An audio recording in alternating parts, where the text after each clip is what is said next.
আজকে আলোচনা করব চতুর্থ শ্রেণীর বাংলা বনের খবর, প্রমোদরঞ্জন রায়ের লেখা। এর অনুসরণের সমস্ত প্রশ্ন উত্তর।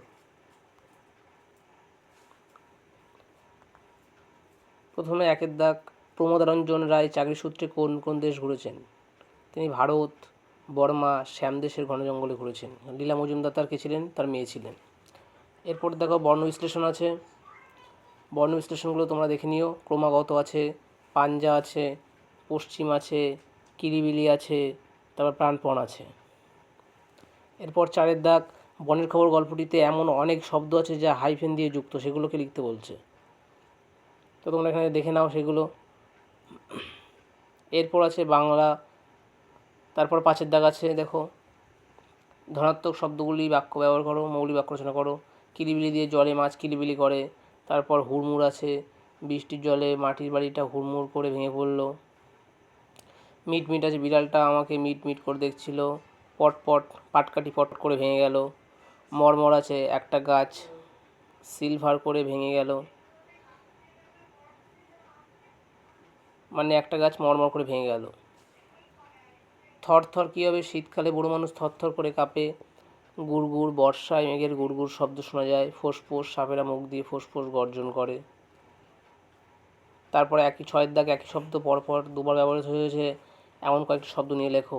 তোমাদের থেকে লিখে নেবে। নিচের অনুচ্ছেদে কয়েকটি বাক্য আছে, সেগুলো লেখো। এগুলো দেখে নেবে। মোট 9টি বাক্য আছে।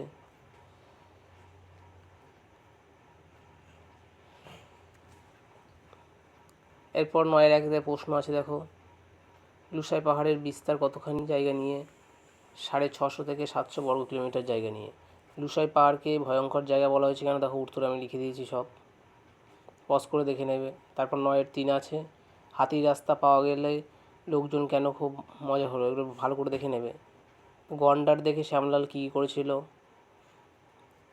9-এর 5 আছে, দ্বিতীয় দিন বন্দুক এবং বনের পশু পাখি থাকা সত্ত্বেও শিকার করতে পারা যায়নি কেন? 9-এর 6 আছে, পাকোয়া নদীর বর্ণনা দাও। পাকোয়া নদীটা 70-80 হাত চওড়া হবে, তাতে 1 কোমর জল।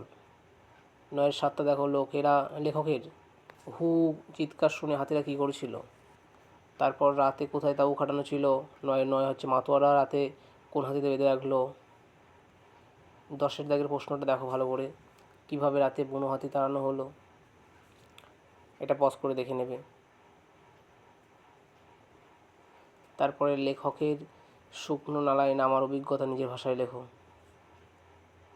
10-এর 2 শেষ।